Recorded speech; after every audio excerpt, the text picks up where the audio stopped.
أول ما بلشت مرة إنه كنت عم صور وصفة لابسة يمكن بيجاما، ماما تلفنت لي من لبنان قالت لي ياسمين إنه أوكي إنه بس مش بيجاما يعني. قلت لها ماما إنه I just بدي أكون على حالي على طبيعتي. انتقلت من الاركيتكتشر، صرت مثلا هلا بقول لهم بتعاطى مع اي استراتيجي او اي اكزيبيشن او اي بروجكت بنفس المعايير والابروتش تبع الاركيتكتشر. سو أنا قلت لحالي بدي أروح لعند هول النسوان والومن القوية بيشتغلوا، وحدة محامية، وحدة HR، وحدة بانكر، accountant، assistants، إنه كل هول العالم عندهم خبرة وشغل، إنه شو بدي أقول ما هو بيقولوا العين بتاكل قبل التم.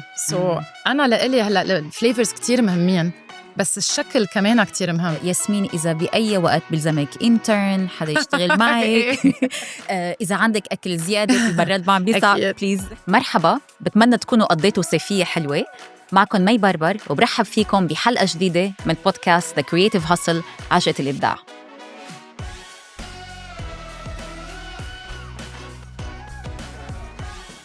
ضيفتي لليوم هي ياسمين إدريس تنير.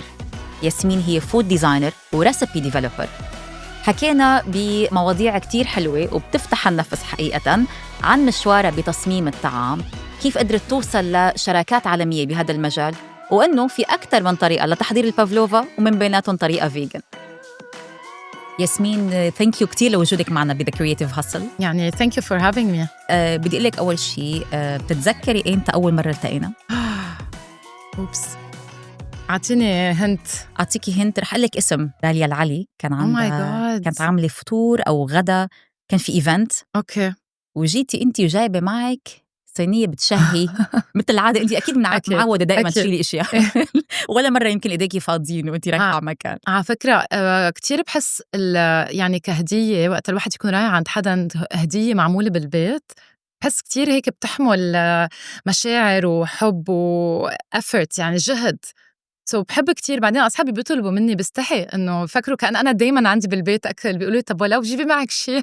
وأنا عم لك من أول مرة دقتها كان يمكن جاتو تفاح أو شيء، كان شيء بشهي مو معقول شو طيب. وكلياتنا كان في إشياء تانية على الطاولة بس كلياتنا أكلنا منه. وبعدين اكتشفت اليونيفرس تبعك تبع بيتيت شوز حبيبتي. فيونيفرس رائع من الأكل والوصفات. خبرينا كيف بديتي بيتيت شوز؟ قصة كتير حلوة. نقلت على دبي مع بيبي بنتي كرمة، كان عمرها 40 يوم. نقلنا من لندن أنا وجوزي وبنتي، جينا على دبي، قعدنا ببناية بالمارينا. وكنت أنا يعني ما كتير بحب، أنا ما كنت أطبخ كتير باي ذا واي، يعني كنت بحب الأكل، بحب أكل، بس إنه ما عندي كتير experience. كنت شارية كتاب من لندن كتير حلو بيعلموا فيه كيف واحد يعمل كوكيز. قعدت بهالبناية مع بيبي، اطلع من الشباك لاقي الجيران بالبلاي جراوند، ساعة يعملوا عيد ميلاد، ساعة لاقيهم عم بيلعبوا مع أولادهم. قلت يا ياسمين ما في شي بيجمع غير الأكل، خليني أتعلم من هالكتاب. واو. تعلمت كوكيز، أخدته نزلت على البلاي جراوند وصرت ضيف الجيران. صاروا إنه هيك كسر، يعني هو بيقولوا إنه بريك براد، يعني الخبز والأكل بيجمع. بقى صرت كل ما في مناسبة بالبناية، وهن 6 بنايات حد بعض. نيالن هالجيران بس لأنه اللي حلو إنه بنت خالتي جوزها بيشتغل كان مع نسلة، بعده بيشتغل مع نسلة، هن من the first، يعني هن شجعوني عن جد بالأول.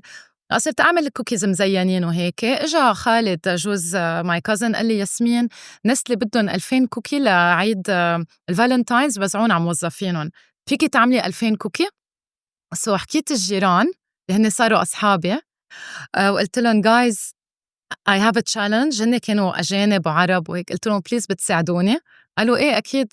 إجوا جيراني لعندي، قعدنا على يومين نخبز ونزين ونلف، وأخذت بروجكت مع نسلة، ومن وراها صرت أشتغل لهم دايما. ومن هونيك فتت شوي بالكوربريت جيفتينج، صرت أعمل كوربريت كوكيز وأعمل حسب البراندز هيك بلشت. وشو حلو هيك الكوميونيتي بيلدينج ابروتش اللي عندك، انه كيف صاروا الجيران صاروا تيم كانوا قبل هن عم بيدوقوا الاكل عن جد it was amazing. بس انت ما درستي الاكل او الفود، انت درستي جرافيكس ديزاين. مزبوط. انا درست جرافيك ديزاين بالاي بي 4 سنين. يعني انا كتير بحب الديزاين، بحب الدعايات، بحب الادفرتايزنج، ودرست هاي الشغله اللي هي غير الارت. الديزاين هو كيف تبيعي، يعني أنت يعني كرياتيف، هو إنه كيف تعرفي شو عايزين العالم وكيف تبيعي فكرة، أما برودكت أما منتج، يعني حيلا شي بدك تبيعيه أما بدك تعرفي عليه في طريقة بتعملي الباكجينج أما الديزاين. وبتحسي إنه دراستك للجرافيكس ديزاين أثرت على ستايلك بالأكل، على إيه مفهومك لو طريقة تعاطيكي مع الأكل؟ هلا ما هو بيقولوا العين بتاكل قبل التم. مم. أنا لإلي هلا الفليفرز كتير مهمين بس الشكل كمان كتير مهم. مزبوط. يعني بحب أعمل سلطة تكون كلها خضرة، من الصوص من الصحن من الانجريدينتس. بحب إنه كمان وقتها بلشت أنا كتير بلشت بالكوكيز المزينين، أخلط ألوان. يعني مرة عملت ثيم سيركس استخدم كل الألوان والأشكال. بحس عندي مفهوم منيح بهاي الأشياء اللي هي كمان حلوة. بعمل أكيد. كتير كانت كيكس بألوان كتير غريبة وأشكال، يعني مربعة سكوير أما على شكل باتون أما هيك. بحب أتفنن كتير حلو، وأنا كتير انترستد بالأشخاص اللي درسوا إشياء إلها علاقة إيه. بالكرياتيفيتي وكيف طوروها لمجال شغل مختلف. يعني أنا مثلك أنا دارسة أركيتكتشر إيه مزبوط. وانتقلت من الأركيتكتشر صرت مثلا هلأ بقول لهم بتعاطى مع أي استراتيجي أو أي اكزيبيشن أو أي بروجكت بنفس المعايير والأبروتش تبع الأركيتكتشر. إيه.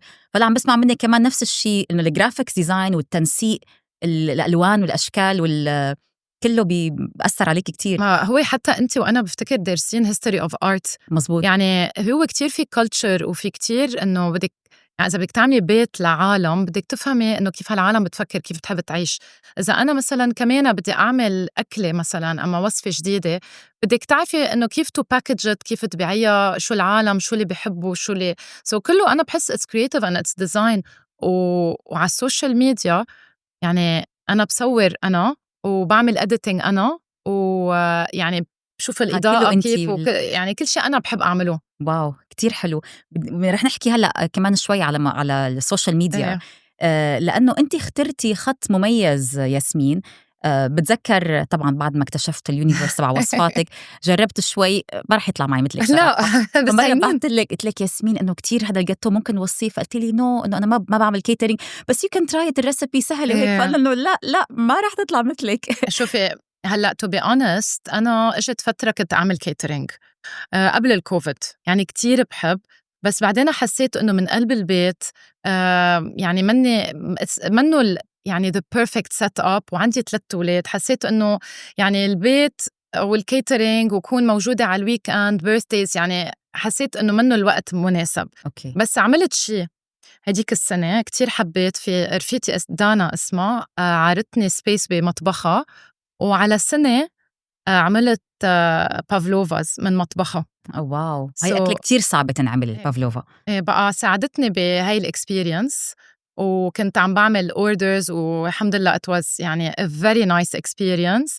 بس حسيت انه كمان يعني هو الكيترينج غير بصير مور ميكانيكال. يعني عندك خلص عندك overheads، عندك موظفين برادات تراكس مبردين معاشات كذا كذا. بقى حسيت انه هيدا الشيء شوي عم بياخدلي من الكرياتيفيتي ومن الحرية انه هيك اقعد اتفنن باللي عم بعمله. يعني ستيج اللي انا هلأ فيه بقى كرمال هيك قلت باخد بريك صغيرة، ان شاء الله برجع له بالمستقبل ان شاء الله. بقول له لجوزي هيدا الريتايرمنت بلان تبعنا، بس هلا يعني لازم بعد اتعلم كتير ويكون عندي خبرة أكتر بالمجال. very nice. حبيت انك انت اخترتي عن جد شيء مختلف، لانه بالعاده يلي بيكون عنده مهاره باعداد الاكل، موهوب بالاكل، في ناس خلص بنقول نحن نفسهم طيب. يعني قد ما يمكن انا مشيت على وصفه وغيري خلص اللي عم بيعملها يمكن بيطبقها غير.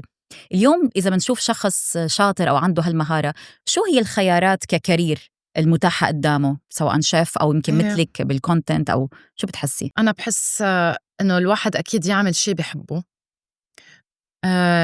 وانا مني شيف، يعني انا مع انه هلا بعائلتي بيشتغلوا، يعني بيي واخواتي بيشتغلوا بالمأكولات. عنا شركة كتير قديمة يعني من وقت جدي الله يرحمه، هي فود برودكشن. أنا شوي بهيدا يعني بهاي الفكرة. وأمي كانت كمان، نحن من جهة ماما كتير العائلة الأكل بيجمع. فايتة أنا بهيدا المجال، بس فايتة بالمجال التكنيكال أكتر والسوشيال أسبكت أكتر من إنه شيف أو بروفيشنال. يعني هو الواحد يكون موجود بمطبخ ويكون عنده ريستورانت، يكون عم بيشتغل. هيدا أنا لإلي احترام كتير كبير للعالم اللي بيعملوها بطريقة بروفيشنال أما محترفة، إيه. لأنه عن جد كتير صعبة. يعني أنا بحس لازم نتشكر وقت نروح على ريستورانت وحدا يكون طابخ لنا، ونروح مرتين وثلاثة على نفس المطعم بيكون الأكل بنفس الكونسيستنسي وطيب وبنفس يعني الكواليتي. عن جد بيكون شيء كتير صعب. سو أنا بقدر هيدا الشيء.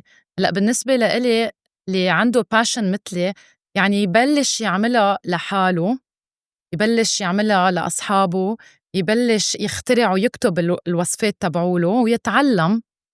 وبعدين ما بتعرفي وين هيدا الشيء بياخده، مثل صار معي أنا. مثل تجربتك كتير حلو كتير inspiring. أنتِ بتلخصي مفهومِك يمكن what is it that you do أو إيه. your profession بعرف عن جد لأنه يمكن صعب إيه. السؤال هاد، بس يمكن جوابه ممكن يختصر بشيء اسمه food design. مزبوط. فود ديزاين 100%. بحبها، حلوة على فكرة فود ديزاين. هلأ أوقات بقول ريسيبي ديفلوبر، أوقات بقول كونتنت كرييتور، أوقات بقول فيدر، بحب تعمل عالم يعني. بس فود ديزاينر أكيد، لأنه من جهتين أو 3 جهات actually. لأنه أول جهة هي الريسيبي، سو أنا كتير بحب ألف وصفات، بستوحي من ذكريات، من أشياء ضايقتها، من سفرات، سو بعمل الوصفة. تاني شي إنه بحب يعني وقتها تصوريها بتكوني you're designing it visually. صح. وتالت شي my page، يعني أنا البيج تبعيتي على الإنستغرام كمان it's يعني بحسها إنه it's designed. وعلى فكرة يعني يمكن كتير من الناس ما بتعرف إنه الفود ديزاين أو مهارات الطهي بشكل عام هي من الصناعات الإبداعية، يعني مثل الارت، مثل الاركيتكتشر، مثل الديزاين. يعني هذا حسب تصنيف يونسكو للارت. فاليونسكو مصنف الكالينري ارت. وحتى بتختار المدن حول العالم تعطيها ألقاب إنه هي تكون مدن مبدعة، جزء منها من وراء الكالينري ارت. فيعني هو شيء مبدع، بس حبيت طريقة التعاطي تبع اللايرز، إنه من تصميم الوصفة لشكل الأكلة ولأكيد للبيج اللي عم تعمليه اللي هو المثلث تبع شغلك. يمكن 100%. تعرفي مرة انعزمت على توك بمجال شغل جوزي، هو بيشتغل ببنك كتير كبير، وقالوا لي إنه نحن بنحب نشجع women empowerment ومنحب نعزمك لتجي تحكي عن شو بتعملي. أنا قلت لحالي بدي روح لعند هول النسوان الwomen القوايا بيشتغلوا، وحدة محامية، وحدة HR، وحدة بانكر، accountant، assistants، إنه كل هول العالم عندهم خبرة وشغل، إنه شو بدي أقلن. رجعت قلت لحالي حقلن عن جد الأسنس تبع أنا اللي بعمله، اللي هو يعني it's so grand و people بتطلع عليه يمكن أقل من ما لازم، اللي هو it's a passion، it's a hobby. وأنا بعتبر إنه اللي بعمله هو شيء مثلا كل حدا، كل adult لازم يكون عنده passion أما hobby. لأنه هيدا الشيء اللي هو حيخلينا دايما، ما هو الكرياتيفيتي تخليكي عم تفكري، بتخليكي عم تبدعي وتخترعي وتعملي تبتكري. بحس الباشن تبع اللي بعمله أنا والهوبي اللي أنا محظوظة أنه عندي هيدا الشيء it saves me. أوقات يعني وقت الواحد يكون مارق بفترات بحياته بفوت على المطبخ وبخترع. يعني الكرياتيفيتي مزبوط it is something very creative and مثل حيلا فن، يعني طريقة للواحد يعبر عن مشاعره to communicate يعني. مزبوط. والحلو إنه بتوصل لأنه شيء كتير ملموس. فيعني من القلب للقلب وللمعدة كمان. بس بدي أقول شيء إنه أنا عن جد قصة إنه بيوصل، بجرب إنه أكون كتير relatable. يعني ما بجرب إنه مثل ما أنا بالحقيقة كون على الصفحة تبعيتي. بتذكر أول ما بلشت مرة إنه كنت عم صور وصفة لابسة يمكن بيجاما، ماما تلفنت لي من لبنان قالت لي ياسمين إنه أوكي إنه بس مش بيجاما يعني. بس قلت لها ماما إنه I just بدي أكون على حالي على طبيعتي. بعد كم سنة بفتكر هي وأصحابها بيتابعوني صاروا هن يعرفوا إنه المظاهر اللي هن متعودين عليها الجيل القديم خلص إنه واحد عن جد يكون على طبيعته you connect أكتر. العالم هيك بتحس أكتر معك، بيصير عندك connection أكتر مع العالم. ويمكن هذا سر نجاحك ياسمين، لأنه أنا كتير بحب إنه شخصيتك كتير عفوية، بالحقيقة وبالتصوير. ومثل ما قلتي ذكرتي كلمة relatable، لا بس هو كتير شيء refreshing لأنه مفقود. ولسه اليوم بالسوشيال ميديا عم نشوف أكتر وأكتر الالترا كيوريتد اللي عم تعمل وصفات والشعر واللبس والكعب والضف، إنه it's a lot يعني. ومين كل واحدة عم تجرب تعمل يعني بالبيت، عم تجرب تعمل شيء لعائلتها، بس is looking for محتوى مثل المحتوى تبعك اللي هو كتير حقيقي وصادق. Thank you. كيف تحسي وصلتي لهالهوية، أو كانت بالأول هاي فكرتك بالمنهج؟ هلأ أنا لإلي لحتى أقدر كمل باللي بعمله لازم كون على طبيعتي، لأنه يعني أنا بسجل وصفة تقريباً كل يوم. إذا كل يوم بدي أقعد إنه كتير أعملها بطريقة calculated بيصير صعب علي. ما بقدر I cannot produce. ما بضيع وقتي غير بين ولادي وجوزي والبيت يعني هو it's a full time job، لأنه بين التصوير والطبخ والهيدا. أنا لإلي لحتى يكون سهل علي هيدا الستايل اللي متبعته. بس غير عن هيك أنا بالنسبة لإلي يعني هلأ بتعرف أوقات على كتير عالم بكون تبعون على الانستغرام عندهم بيرسونا كومبليتلي مختلفة. بتعرف عليهم على الحقيقة بيطلعوا بيستحوا كتير، أما يعني ما بيعملوا اي كونتاكت. وأنا بحب إنه الشخص اللي بتشوفيه على السوشيال ميديا على صفحتي إذا التقيتي فيه بالطريق تلاقيه نفس الشخص، بيسهل علي. وأنا لإلي بنبسط أكتر هيك. يعني كتير أوقات بلتقى بعالم كون مثلاً إنه نعرف بعض بس من الانستغرام، نلتقى مثلاً بتركيا بلندن بالطيارة، وبنحس إنه منعرف بعض من قبل، منعبط بعض ومنصير أصحاب لأنه أسهل وأحلى هيك. ونفس الشخصية. إيه نفس الشخصية. يعني بتشوفيني مثل ما أنا هلأ، مثل ما أنا بالبيجاما كتير حلو. وكل ما بشوفك عن جد نفس الكاركتر، نفس الشخصية. وبشوف الوصفات، ورح نحكي هلأ أكتر عن تصميم هالوصفات، لأنه عم تقولي اسم الله كل يوم عم تعملي وصفة. إيه. يعني شو هو الابروتش تبعك لتصميم الوصفة أو لريسيبي ديزاين؟ أنا في أشياء بحبها كتير اللي هي إنه تقريباً كل شيء بصوره هو اللي بناكله بالبيت. وبحب كتير بحب إنه انتبه على الفود ويست. أوكي. يعني بجرب كتير استعمل أشياء عندي إياها بالبيت لحتى ما بحب هدر الطعام وهدر المكونات. كتير أوقات مثلاً بكون قبل بنهار عاملة دجاج لطبخة، تاني نهار بستعملها لأعمل شي تاني. أوكي. I recycle a lot. وكتير أوقات بحب شوف شو عندي بالبيت بالبانتري أم بالفريزر، بصير بقول إنه مثلاً اليوم عندي هاي الشغلة لونها كذا، عندي هيدا الشي التاني طعمتها كذا، وبصير هيك بفكر. أوقات بكون نايمة بقول أو ماي جاد إنه إيش تعبالي فكرة بكرة بدي أعملها. بس إجمالاً بعمل أشياء إنه فينا ناكلها بالبيت، وأشياء إنه تناسب يعني شيء إنه نورمال، مش إنه شيء يكون كتير معقد. لا. وهلأ بشتغل كمان مع براندز، وأوقات وقت يعطوني ingredients حتى اخترع لهم ريسيبي. نفس المبدأ هو إنه مكونات سهلة، أشياء عندي إياها بالبانتري، أشياء عائلتي بتاكلها. هلأ ما معناتها كل مرة بيحبوا كل شيء بعمله، أوقات في أشياء ما بتزبط ما بحطها، جزء من التجربة، من الإكسبerimentation. يعني إيه. وفي عندك شي وصفة أو أكلة أنت يمكن أكتر شي فخورة فيها كريسيبي، أو شي ايكونيك للاستوديو بوتيت شوز؟ هلأ أنا وقتها قلت أكيد حتسأليني هيك شي، وأول شي خطر عبالي هو قلت البافلوفا، لأنه هو بيسموني إنه يعني هاي سبيشاليتي تبعيتي. البافلوفا كتير بحبها وبخترعها بكتير طرق، حتى مرة عملتها فيغن بلا بيض يعني. واو. البافلوفا هو ديزرت معمول من البيس تبعيته القاعدة معمولة من بياض بيض وسكر، كتير خفيفة. منخفقهم بيطلعوا مثل الغيمة، بنحطهم بالفرن بيصيروا كتير كتير كريسبي ولونهم أبيض. شكلها هي البافلوفا مثل الغيمة بس كتير كريسبي وحلوة. بحط فوقها كريم ما بحليها، كريم مخفوقة تطلع كتير طيبة بس ما فيها سكر. وبحط فوقها فواكه حسب الموسم. أوكي. كتير بحب أعملها مع مانجو باشن فروت، وبحب أوقات أعملها بأشياء بتذكرني بلبنان. بحط مثلا موسم كريسمس بحط معها كستنة وراحة يعني أنا بعرفها بس بالبيريز هاي كتير انترستينج. سوري أنا يمكن أطلع جاهلة، بس بافلوفا مو هي نفس المورانج أو في ولا هي مورانج؟ هي البافلو أنا قلت مورانج دخلت. لا أنا اللي بس هي مورانج. أنا بقول أنا بسميها مورانج، بس بعرف إنه بسموها بالمنيو بافلوفا. هي المورانج لأنه فيك تشتريها مورانج بس.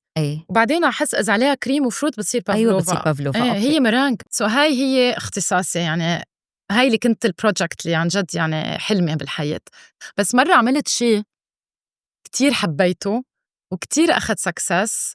وهيك طلعت معي الفكرة فجأة اللي هو تارت باف بيستري على حمص بطحينة واو، وعليها خضرة بندورة ونعنع منيح اللي تغدينا قبل التصوير يعني.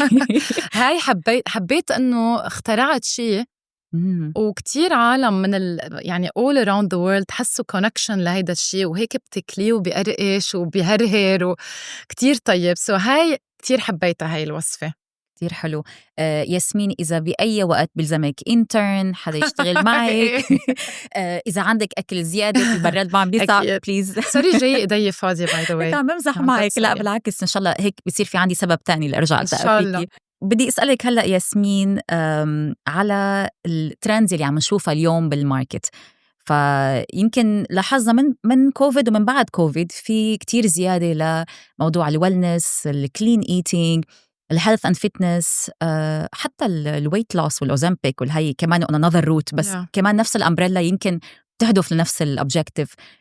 بتحسي إنه الديزرت أو السكر بشكل خاص لسه في له مكان بهالعالم اللي عم تحول أكتر وعم بيشجع على الكلين ايتينج؟ اجت فترة عملت الالرجي تيست وطلع انه ما في اكل جلوتين وما في اكل آلموندز وما في اكل موز وما في اكل بيض، انه كل هالقصص هيدا ما بتناسب. بس ما حبيت انه هلا انتوليرنس مش يعني حساسية، بس انه هو الاشياء يمكن تنفخني بتضايقني كذا. بس انا حسيت انه بس اجان يعني non medical advice، انا بحس كل شيء in moderation.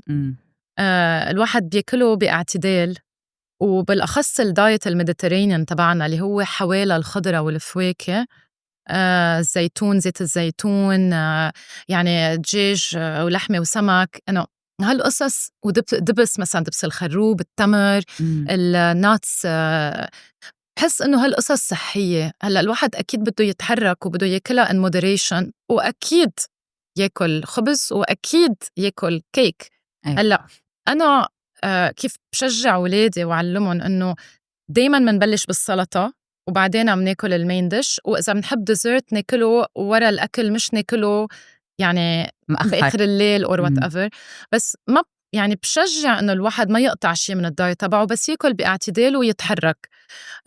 هلأ it depends، يعني كل حدا شكل، بس أنا بحس إنه الحياة حلوة والأكل طيب، إنه واحد ياكل بس باعتدال. و يعني ما I don't believe بهول الترندز تبع إنه مثلاً شيء معين درج مثلاً. يعني هلأ الماتشا مثلاً إنه كتير دارج، يعني شو رأيك فيها للماتشا؟ هلأ أنا ولادي بيحبوا الماتشا، بس هو أنا بحب الجرين تي كتير و I appreciate the matcha. بس الفكرة إنه كيف كل شيء عم بيدرج بيحطوا له كتير سكر لحتى يحبوه الصغار. إنه واحد بده يفكر إنه بدك شيء ديزرت أما بدك شيء صحي. إذا بدك ماتشا as a dessert صحتين، بس إنه عرفتي يعني بعلم ولادي يكونوا واعيين، يفهموا إنه مثلاً معلقة زيت زيتون أما نص أفوكادو، بتقرروا أنتم مثلاً اليوم شو عبالكم، عرفتي؟ بس أنا أبداً ماني نيوتريشنست أبداً، بس إنه بآمن بالاعتدال، وبآمن إنه الواحد ما ياكل processed foods، يعني السكر مش مكرر والخبز مش أبيض، وإنه كل شيء باعتدال والأكل طيب. مثل ما قلتي عن جد، والأكل بيجمع. الأكل بيجمع، مثل كتير كلمة حلوة اللي قلتيها، لأنه يمكن كل الذكريات الحلوة يلي عنا بأغلبها في سفرة، في طاولة يعني، أو على الأقل فنجان قهوة. 100%. بعدين العلاقات على الأكل يعني. يعني وبعدين في أحلى منها. أنا بقولن دايماً إنه في عندي رفيقتي ياسمين، أول ما نقلت على دبي وكلنا ملبكين وما معنا أهلنا هون، مرة عملت بيست كنترول ببيتي، رحت لعندها وكان بنتي بيبي، ورحت لعندها هيك فتح على المطبخ لقيتها عم تطبخ، يمكن ما بعرف شو بزلة ورز أما هيك. قلت لها ياسمين إنه بدي أقعد عندك بالمطبخ وآكل بزلة ورز، مش إنه ما في أحلى منها تفوتي على بيت حدا وتاكلي عنده بالمطبخ. مزبوط، وخصوصي هيك فريش من الطنجرة وعم تشوفي القصص بطريقة كتير طبيعية، يعني من المطبخ للطاولة، كأنك عند مثلا your mom، عند أمك أما خالتك أما حماتك أما حدا قريب. مزبوط. ياسمين، بدي أسألك على البيزنس موديل تبعك. نحن هون بذا كرياتيف هاسل كتير بنركز على البيزنس سايد اوف كرياتيفيتي. حلو الواحد لما يشوف انه في نجاحات، في ابداعات، بس هالابداعات عم تستمر بالماركت، معناتها في وراها سوليد فاونديشن. اذا فيكي مثلا تختصري لنا كيف البيزنس موديل تبع الاستوديو بوتيت شوز، شو هي الركائز تبعيته؟ يعني my services هن content creation، my services هن recipe development. وكمان يعني بعمل press trips وبعمل reviews وبعمل يعني في ناحية الطبخ وفي ناحية مثلا reviews و press trips وهيك. هلأ بدبي عندك الأوبشن إنه تكوني an influencer. it is supported. واللي حلو إنه بيعتبروكي مهنة مثل حيلا مهنة، يعني وقتها تشتغلي بدك يكون عندك the right license من هالناحية مسهلين علينا. في عندك you can get the license, it's quite easy. وبعدين المهم إنه الواحد يبني ثقة مع براندز. أنا مثلا ما عندي PR agency بتمثلني، أنا بشتغل لحالي، بس أنا الحمد لله يعني مع الوقت مع الأصحاب الكونكشنز بتبني علاقات كتير مهمة لحتى يجيكي جوبز، لأنه at the end of the day يعني أنا شغلي فريلانس وبدي يجيني شغل من العالم اللي عندها ثقة فيي. يعني أنا إذا بدك البزنس موديل تبعي وهو شوي غريب، لأنه my page هي الفساد تبع شغلي وهي my breadwinning، يعني my source of income. صفحتي لحتى تجيب لي شغل لازم ضلني عم بشتغل عليها. صح. عرفتي كيف؟ هيدا يعني هو منه مشكل، بس على السوشيال ميديا بدك تكوني constantly عم تعملي شغل لحتى يجيكي الشغل. مزبوط. عرفتي كيف؟ أنا أوقات بصور، يعني أنا مجبورة أصور لحتى ضلني صفحة تبعيتي إنه تبين للعالم. صح، وتظهري مهاراتك كمان كمان مزبوط. creativity flexibility. لحتى مثلا أنا كتير شاغلة جاني كتير opportunities إنه شارك بمهرجانات، أعمل وصفات. بعمل هيدا الشي كتير، بسافر مع الفرنش دايري بورد، بروح معهم لحتى نوعي الGCC على المنتوجات الديري، مشتقات الحليب وكيف الأجبان والألبان وكيف مصنعة من المزرعة، كيف تجي من المزرعة، وكيف يعني هو لأنه نحن عايشين بدبي العالم منا متعودة إنه تشوف من وين بيجي الأكل. صح. أنا لإلي كتير بحب أشتغل كمان على السورسينج، يعني بشتغل مع سبينيز كمان. وبحب هيدا السايد تبعي لأنه يعني لأنه أهلي بالأكل، ويعني ماني دارسة فود ساينسز، بس بفهم من وين جاي الأكل. هيدا السايد كمان كتير بحبه بشغلي. وحلو إنه عم بيلعب دور توعوي يعني للمجتمع. مزبوط. جزء كبير منه هو يمكن بندرج حتى تحت السستينابل فود أو الاستدامة بالطعام، لأنه كل شيء شو مصدره الطبيعي وكيف نتعاطى معه. والبراندز والشركات اللي اشتغلتي معها ياسمين هي براندز عالمية. ممكن تعطينا هيك فكرة أكتر عن شو هي بعض الشركات؟ دايماً منجرب نسافر لنستكشف، يعني وين سفرة بروحها بالعالم لازم نمرق على السوبر ماركت، بعمل نظرة على الباكجينج على البرودكتس. بحب السوسيولوجي بارت، إنه كيف المستهلك وكيف هيدا البلد عم بيحكي مع المستهلك، شو البرودكتس كيف عم بيجربوا إنه تو كونكت مع العالم. لأنه بشتغل كتير مع ingredients، بس يعني مشتغلة مع كتير براندز، مشتغلة مع إيكيا، مع باتيل، بشتغل كتير مع أمبورغ. يعني ما بحب سمي لأنه بشتغل مع كونسيروا شتورة بلبنان. كتير بحب اشتغل مع براندز صغيرة لبنانية جديدة. بحب شجع، يعني إذا في حدا that I believe in، يعني أوقات إذا استكشفت برودكت بلبنان بس هيك، مش إنه يعني مش كشغل، بس بحطن in touch مع مين لازم to represent them هون يفوتوا على الماركت. it's an all inclusive. وياسمين، كيف بتحافظي على مصداقيتك لما تتعاملي مع البراندز الكبيرة مشان يعني يكون جزء من توعوي، بس نفس الوقت معاييرك واليور preferences بتبقى بمحلها؟ ليك هلأ كتير أوقات في براندز بيحكوا معي، يعني ما بقول لا، برفض اشتغل مع. مثلا إذا مرة في جبنة كتير بروسست إنه أنا ما باكلها، ما بتعملها لأولادي، قلت لهم إنه أمريلي سوري بس ما في اشتغل معكم. يعني كل شيء بتشوفيه على ماي بيج. يعني أوقات إذا رحت على ريستورانت وما حبيت الأكل، ما ببهدلهم، ما بقلن إنه oh my god it was horrible، بس ببعت لهم فيدباك بطريقة محترمة وما بحط الريفيو. يعني بجرب كون as honest، يعني كل شيء بتشوفيه هو عن جد الحقيقة، ما بحط شيء ما بآمن مجرد فيه. إنه لا to be honest. يعني أنا كتير محظوظة أوقات إنه عندي مثل شو اسمه imposter syndrome. عندك إياها بالنوتس؟ لا ما عندي إياها بالنوت، بس لأنه أغلب النساء الناجحات عندهم هذا الشعور. ريلي بدك تفسرينا شوي أكتر شو يعني imposter syndrome؟ خليني أفسرها أكتر. يمكن لما يكون شخص ناجح بشي ممكن يصير في عنده شكوك عن حاله، هل أنا am I really that good ولا أنا محطوط بالمكان الغلط، أنا ما بنتمي لهون. بس المرأة ما بتعطي حالها حقها. مثلا نحن إذا حدا هلأ يعني عم جرب أشتغل على حالي، إذا حدا قال لي واو إنه you look great بقول لهم thank you وبسكت.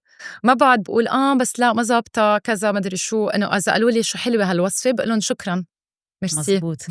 عرفتي ما بقعد ببرر إنه بس هو imposter syndrome. لا يعني بس أوقات بقول إنه أنا كتير محظوظة لأنه عن جد سافرت وتعرفت يعني أوقات إنه هلأ أنا مني شيف وبقعد مع الشيف معه على الطاولة وبياخدوا رأيي وبعمل كولابوريشن. مرة عملت كولابوريشن مع شيف أدريان تبع شوام، عملت معه بافلوفا فيجن.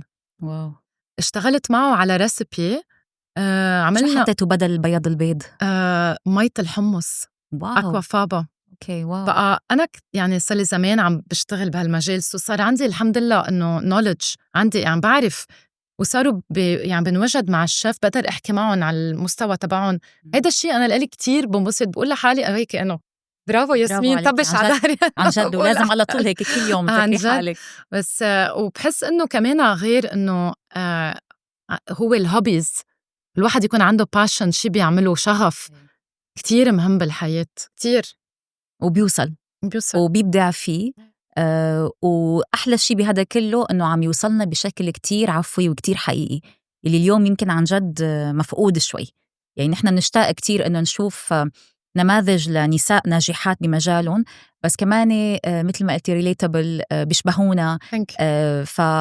يعني أنا أمشور إنك أنت عم تضيفي لهدول الشيفس، لأنه خبرتك كأم، خبرتك لشخص بحب الأكل، وخبرتك حتى كشخص من الشرق الأوسط أو من لبنان اللي هو كمان مهد الأكل يعني. فكمان عندك كل هالخلفية هاي اللي بتعطيكي كمان إنبوت رائع ليضيف أكيد للخبرات العملية يمكن للشخص بياخدوها بدراستهم وبغيرها. ياسمين، يمكن وان كي تيك أواي هيك من حديثنا اليوم ومن تجربتك أنت بشكل عام، إنه يلي عنده موهبة بالأكل وشاطر فيها وبيحبها ما ضروري بس إنه يفتح مطعم أو يعمل كيترينج. يعني أنت أخذتي خط مختلف تماماً ولقيتي النجاح فيه، وصار في عندك شراكات عالمية وصار في عندك كذا ارتباط وكذا contribution. اليوم إذا بدك تقدمي نصيحة لأي حدا بيحب الأكل وبيعتبر حاله ماهر فيه، شو ممكن تقدمي له نصيحة اليوم؟ أولاً بحس عن جد يعني من honestly بحس إنه لازم الواحد يكون عنده شوية knowledge بالفود سيفتي. أوكي. يعني شو يعني فود سيفتي؟ فود سيفتي يعني مثلا الواحد لازم يكون عنده knowledge أما معلومات عن إنه مثلا كيف يضب الأكل بالبراد بطريقة إنه ما يصير فيه تسمم عنده. أوكي. مثلا الدجاج الني لازم ينحط تحت حتى لا سمح الله إذا الشر ما ينزل على شي تاني. أوكي. مثلا الأشياء قد ايه بتنحفظ، الأكل السخن إمتى بنحطه بالبراد، النظافة، كل هالقصص هاي ضرورية. هالأيام الواحد فيه يقرأ، فيه يحضر سيمينارز صغار هيدا، وبعدين إنه يجرب إنه يعمل الشيء that relates to him. يعني يجرب يتذكر الوصفات اللي كان ياكلها مثلا مع أهله. شو كان في وصفة سته تعملها كانت تجيب له فرح، يجربها يعملها لأصحابه. يعني it's very personal. وبعدين يعني الواحد يجرب بوصفات إلها أحاسيس وميموريز وذكريات حلوة، وستيب اللي وراها لهاي بتكون إنه يجرب مثلا مع أصحابه، يشاركها على السوشيال ميديا، يشاركها مع الجيران اللي بيشوفوا من البلكون، ومن هنيك فيه يوسع بيشغلون بعدين بالكوكيز ب1000 اوردر. لكن هلا هو تو بي اونست هالايام الواحد حسب قد ايه عنده وقت فيه يعمل شانل على اليوتيوب. طلع بفتكر فيه يطلع منه مصاري، فيه يعمل ويب سايت، فيه يعمل اي بوكس، فيه يعمل سوبر كلوبز، فيه يعمل فيه يشارك بماركتس، فيه سوبر كلاب. سوري بدي وقفك لأن هالنقطة كتير انترستينج. شوي هيك توضحي أكتر للمستمعين عن السوبر كلوبز. أوكي. هلأ السوبر كلوب هي عبارة عن حدا بيطبخ ببيته وبيعزم عالم، جروب صغير يعني بتروح عادة من 6 ل10 أو 12 شخص. بيجوا هالعالم بيكونوا ما بيعرفوا بعض، بيروحوا لعند الشخص اللي مقدم بيته، بيروحوا لعنده وبياكل. وأنا بعرف شخصين بلشوا ببيتهم، منهم ناها تبع ستوري أوف فود والشيف غابرييلا تبع جيرل أند جوس، اثنيناتهم بلشوا ببيوتهم سوبر كلوبز يطبخوا غابرييلا من نيكاراغوا، سو أكلها كان من نيكاراغوا، تعمل كل شي بالبيت. بعدين كتير انشهرت، وظفت حدا يشتغل معها بالبيت، كبرت لدرجة إنه هلأ من كم شهر فتحت ريستورانت، وأنا بنصح الكل يروح يجربه. نيها كمان من ستوري أوف فود، مع إنه هي من أصل هندي، تعمل جابانيز رامن، وبلشت من قبل كوفيد، وكتير انشهرت. العالم كانوا يسافروا من السعودية ليجوا ياكلوا عندها ببيتها. واو. بعدين فتحت ريستورانت، وبفتكر شي زي بيب غورمان، وكمان مزبوط. فتحت بلندن هلأ بهارتز. واو. يعني هو في الواحد إذا عن جد عندك باشن وبتعملي مثلا كونسبت بتحبي يجي لعندك العالم وبتطبخي للعالم ببيتك، في مجال الواحد من هونيك كمان يوصل لشي كتير أكبر. حلو كتير ياسمين، شكرا كتير، متعتينا وفتحتينا نفسنا على الأكل وعلى كل شيء حلو. ثانك يو كتير لوجودك معنا بذا كرياتيف هاسل. ثانك يو يعني ما بس إنك لذيذة ومهضومة وشاطرة وقوية، وعن جد ثانك يو فور هافينج مي.